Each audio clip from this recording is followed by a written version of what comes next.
Capítulo 9 de Mark Braid. Educación comparada de rendimientos educativos.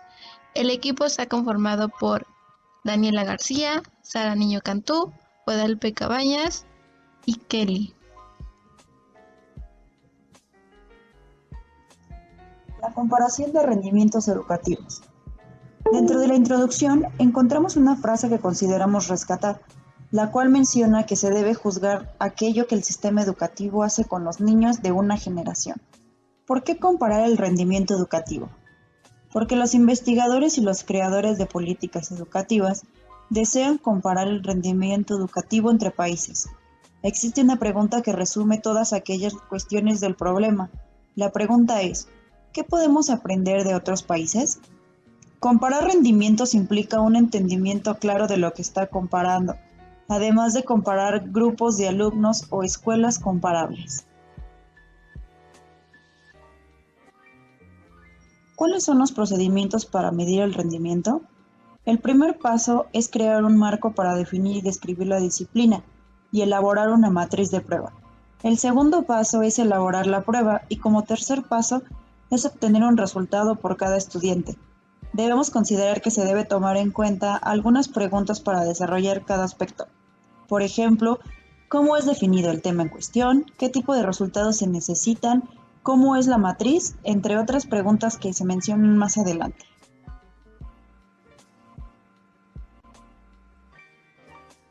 ¿Cómo se define el tema?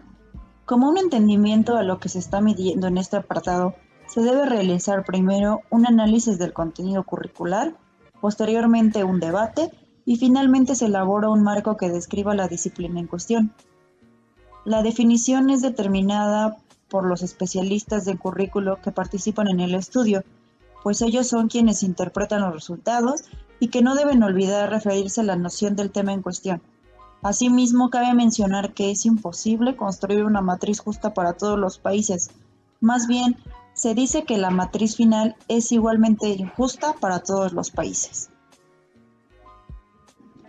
¿Qué tipo de resultados se necesitan? Aquí no se espera un solo resultado total, sino resultados en función de las áreas. Por eso mismo, se debe asegurar que existan suficientes ítems en las áreas relevantes para poder generar resultados parciales en cada una de ellas. También es importante identificar los tipos de resultados que se necesitan, pues con ello se determinará el tipo de ítems que se van a redactar junto con su nivel de dificultad.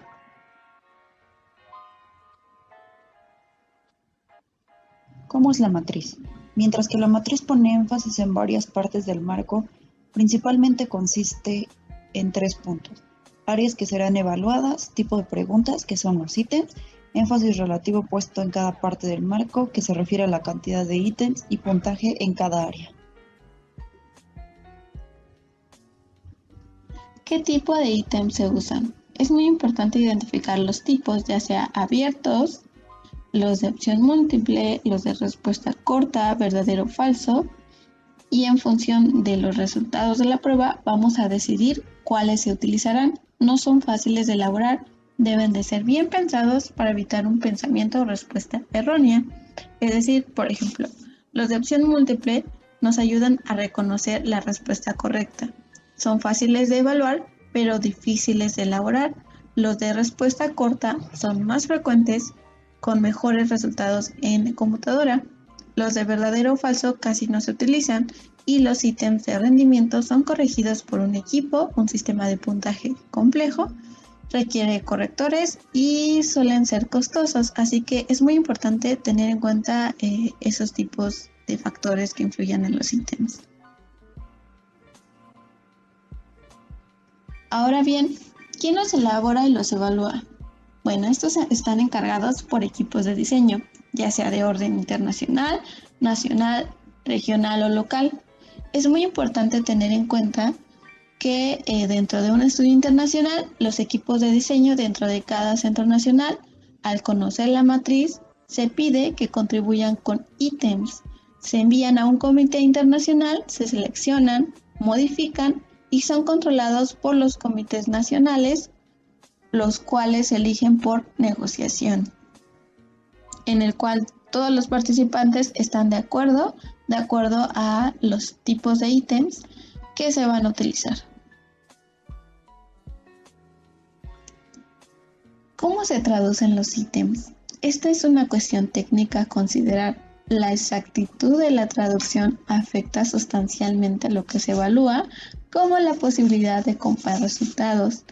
Por ello, es muy importante que dentro de algún estudio con diferencias lingüísticas o de idioma, es muy importante elegir un idioma de trabajo y la prueba debe de ser redactada en esa lengua.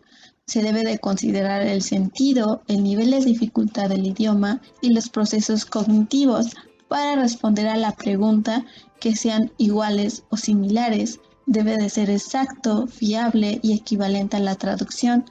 Por ello, es muy importante elaborar dos versiones, añadir información sistémica para aclarar el alcance y características de ítems, notas de traducción para adaptabilidad y equivalencia de la traducción, elaborar líneas directrices para la traducción, entrenar a personas clave de cada equipo nacional en procedimientos de traducción encomendada, seleccionar y formar un grupo internacional de revisores para verificar las versiones originales y las nacionales.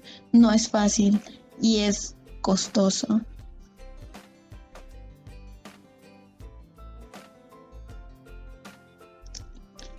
La evaluación de los ítems. Se requiere una cantidad mayor de los ítems que se van a utilizar para la prueba final. Estos deben de estar divididos en formularios de evaluación, se deben de ingresar a una base de datos, se deben de verificar para comprobar que realmente el ítem mide el rasgo específico y no favorezca a un grupo sobre otro. Deben de ser válidos, confiables y es necesario redactarlos para ser definitivos, sobre todo porque los ítems son pieza fundamental dentro del tipo de resultados que se desea obtener.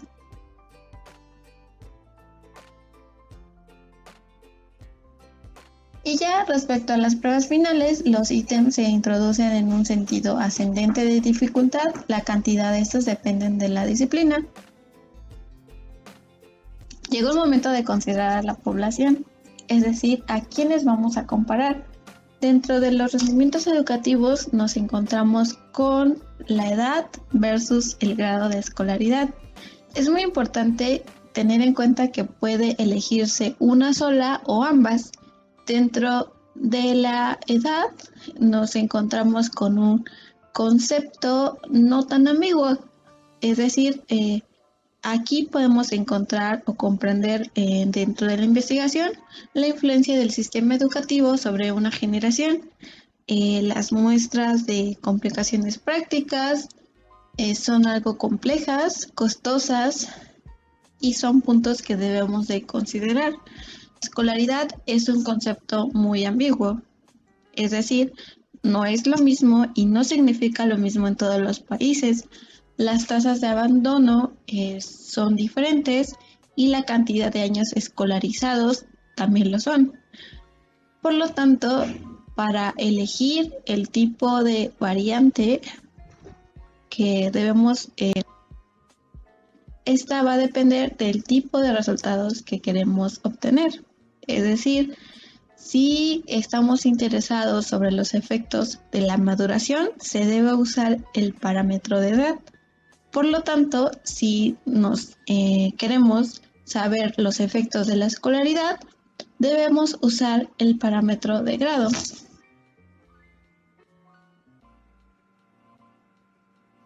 Esto nos lleva a la definición de la población. Es muy importante definirla y explicarla. ¿Realmente son todos los alumnos?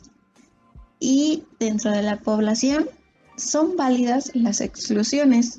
Algunos ejemplos de estas son los alumnos de áreas remotas que el acceso al sistema educativo se les es muy difícil y complicado, los grupos minoritarios que hablan algún dialecto o idioma diferente, alumnos con currículos diferentes al resto de la población, niños con discapacidades severas también forman parte de las exclusiones. Y es muy importante tener en cuenta que la población excluida no debe de ser más del 5%. Por lo tanto, se requiere de un experto que conozca muy bien los sistemas a comparar.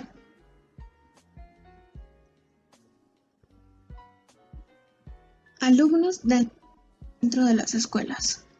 Tanto en investigaciones nacionales como internacionales, se ha observado que aquello que la mayoría de profesores desean conocer son las fortalezas y debilidades de sus alumnos en las distintas disciplinas.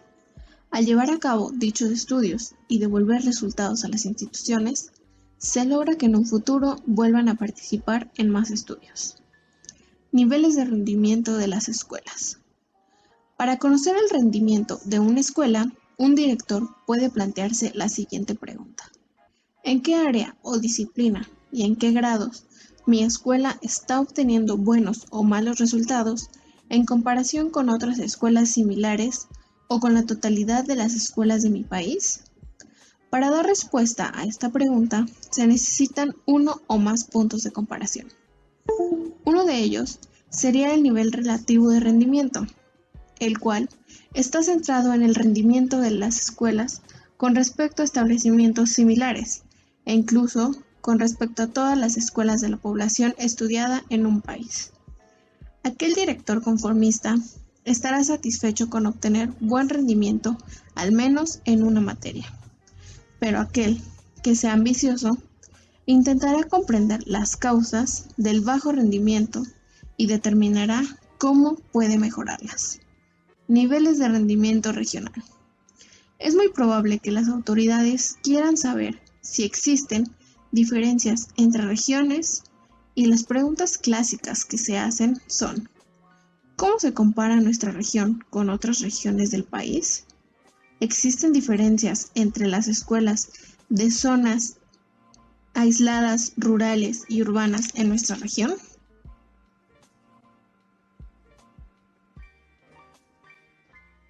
Aquellas preguntas que a menudo pueden hacerse a nivel nacional son las siguientes: ¿qué porcentaje de alumnos en nuestro sistema educativo alcanza diferentes niveles de competencia?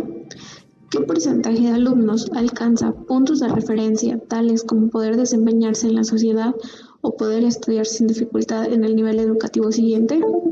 ¿Cómo se comparan los resultados de nuestro país con los resultados de alumnos similares en otros países? ¿Qué tan bien funciona nuestro sistema en comparación con otros países? Esta última pregunta es mediante la cual toma importancia los estudios internacionales. Los resultados obtenidos a partir de aquí suelen ser de interés, ya que aquello que desean conocer los países es el nivel general de educación de la futura fuerza de trabajo. Estas clases de resultados solo informan a un país su relevancia con otros, pero no explican cómo mejorar su sistema educativo ni qué factores están asociados con la variación en el rendimiento de los alumnos.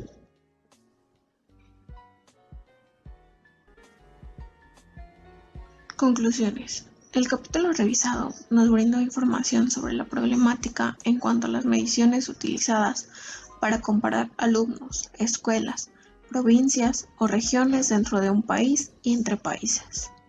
Si bien llevar a cabo la elaboración de instrumentos para calcular el rendimiento es tarea difícil, los resultados valen la pena. Claro, si el muestreo y recolección de datos son realizados correctamente. Se debe ser cuidadoso cuando se llevan a cabo comparaciones entre países, puesto que muchas de las características de la población bajo estudio son muy distintas. La comparación de rendimiento es importante, aunque debe considerarse solo como un primer paso de las investigaciones.